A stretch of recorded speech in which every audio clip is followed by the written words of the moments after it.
தந்தனத்தம் என்று சொல்லியே வில்லினி பாட வில்லினி பாட தந்தருள்வாய் காலை மகளே. காலகட்டத்துல குற்றங்களே இருந்தாலும் ஆனவரை பொறுத்ததோடு அனைத்தையும் அழித்திடணும். அவையோர்களே, எங்கள் வில்லுப்பாட்டை கேட்க அவளோடு அமைந்திருக்கும் சுயங்கர்களே, உங்கள் அனைவருக்கும் எங்கள் அன்பு வணக்கங்களை தெரிவித்துக் கொள்கிறோம். சரி, இந்த மாதம் என்ன மாதம் தெரியுமா? சரியா சொல்லிட்டீங்களே. இந்த தினத்தோட விசேஷம் என்னன்னு சொல்லுங்க பாப்போம். விசேஷமா? நீங்க முடிக்கிறத பார்த்தா தெரியலன்னு நினைக்கிறேன். இருங்க, நானே சொல்றேன். நம்ம கல்வி கண் திறந்த காமராஜரோட பிறந்த நாள் தான் இன்னைக்கு. பர்த்டே ஃபங்க்ஷனா கேக்கெல்லாம் வெட்டி ஸ்வீட்டெல்லாம் தருவாங்களே. வாயை மூடிட்டு தீனி பிள்ளையே. அப்பா, நான் உங்ககிட்ட ஒரு கேள்வி கேட்கட்டுமா? சாதாரண மனுஷங்களுக்கும் சாதனை படைத்த மனுஷங்களுக்கும் அப்படி என்னக்கா வித்தியாசம்? நல்ல கேள்வி. சாதாரண மனுஷன் உழைக்கிறான், வாழ்றான், சாகுறான். இந்த உலகத்துல இருக்க எல்லாரும் அதுதானக்கா பண்றாங்க. சாதாரண மனுஷன் இதெல்லாம் பண்றான். சாதனை படிக்கிற மனுஷங்க என்ன பண்றாங்க தெரியுமா? அப்படி என்னதான்க்கா பண்றாங்க? சாதனை படிக்கிற மனுஷங்கள்லாம் உழைக்கிறான், வாழ்றான், வாழ்ந்துட்டே இருக்கான். இப்படி பிறந்தும் நம்ம கூடவே வாழ்ந்துட்டு இருக்கோம்தான் நம்ம காமராஜர். அப்படியா? அவரை பற்றி தெரிஞ்சுக்க எங்களுக்கும் ஆர்வமாக இருக்கு. இந்த அவையோர்களுக்கும் ஆர்வமாக இருக்கு. கொஞ்சம் சொல்லுங்கக்கா. வெட்டவெளி வானத்திலும் விடிவெள்ளி சந்தனமா. ஆமா, வெட்டவெளி வானத்திலும் விடிவெள்ளி சந்தனமா. நெல்லருக்கும் காட்டினிலும் முல்லை மலர் புத்தகமா. ஆமா, நெல்லருக்கும் காட்டினிலும் முல்லை மலர் புத்தகமா. விருதுநகர் சீமைக்கும் குமாரசுவாமி நாடாருக்கும் சிவகாமி அம்மையாருக்கும் 1903ஆம் ஆண்டு ஜூலை 15ஆம் தேதி திங்கட்கிழமை மிருத நட்சத்திரத்தில் பிறந்தவர் தான் காமராஜர். அவரிடம் நான் போய் பள்ளிக்கு வாங்க என்று அழைத்ததும் அவர் பள்ளியில சேர்க்கணும்னு நினைச்சாங்களே தவிர அவர் எப்படி பள்ளிக்கு வந்தாரு தெரியுமா? எல்லாரும் போலவே தான் அவரும் போயிருப்பார். எல்லாரும் போலவே தான் அவரும் பள்ளிக்கு வந்தாரு. ஆனா அவர் பள்ளிக்கு போன அழகிற்கே அப்பா பாப்பா. எப்படித்தான் போனாரு?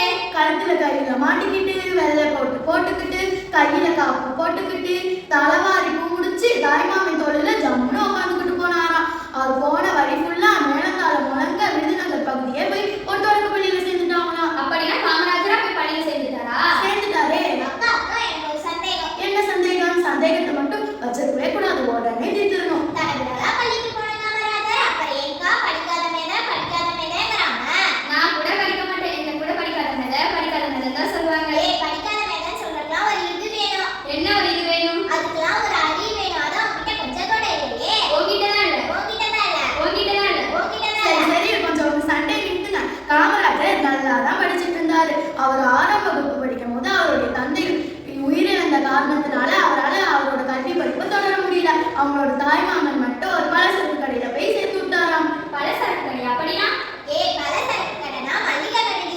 அக்கா, மளிகை கடை தானே இருக்கு. ஊருக்கு பெரிய பெரிய சன்னா ஸ்டோர் மாதிரி ஒரு கடை வந்து ஜாலியா இருக்கலாம் தானே? இருந்திருக்கலாம். ஆனால் அவர் இல்லையே. அவங்களோட தாய்மாமன் தான் பலசரக்கு கடையில சேர்த்து விட்டாங்களே. இருந்தாலும் தினத்தந்திய ஒரு நாள் கூட மறக்காம படிச்சிருவாராம். நம்ம காமராஜருக்கு பிடிச்ச நாளிதழ் எதுன்னு சொல்லுங்க பாப்போம். எதுக்கா? நவசக்தி நாளிதழ் தான். அதாவது தினமும் படிச்சிருவாராம். ஒரு நாள் கூட படிக்காம இருந்ததே இல்லையா. சட்டத்தை படிக்க தெரியலனாலும் சட்டத்தை எப்படி ஏற்றணுங்கிற அறிவு அவருக்கு இருந்துச்சா. அப்படி ஒரு நாள் காந்தியடிகள் ஒத்துழையாமை இயக்கத்தை பரப்ப நினைச்சாராம். அப்பொழுது நிறைய பேர் நிறைய தலைப்புல பேசியிருந்தாலும் நம்ம காமராஜரோட பிரம்மச்சாரி என்ற தலைப்பு தான் அவர் ரொம்ப ஈர்த்துச்சா. இதனாலேயே காமராஜர் நம்ம வாழ்க்கை முழுவதும் பிரம்மச்சாரியாவே இருந்தெல்லாம் முடிவு செஞ்சுட்டாராம். பிரம்மச்சாரியமா? அப்படின்னா என்னக்கா? பிரம்மச்சாரியம்னா தன் வாழ்நாள் முழுவதும் கல்யாணம் பண்ணிக்காம இருக்கிறதுக்கு பேர் தான் பிரம்மச்சாரியம். அப்போ சொந்த பந்தம் எல்லாம் அவங்க கல்யாணம் பண்ணிக்க சொல்லி வற்புறுத்தாம அப்படியே விட்டுட்டாங்களா? ஏன் வற்புறுத்தல? அவங்க அம்மா திட்டி பார்த்தாங்க, கெஞ்சி பார்த்தாங்க, அழுது பார்த்தாங்க. ஆனா காமராஜர் எதுக்குமே மசிக்கவே இல்லையா.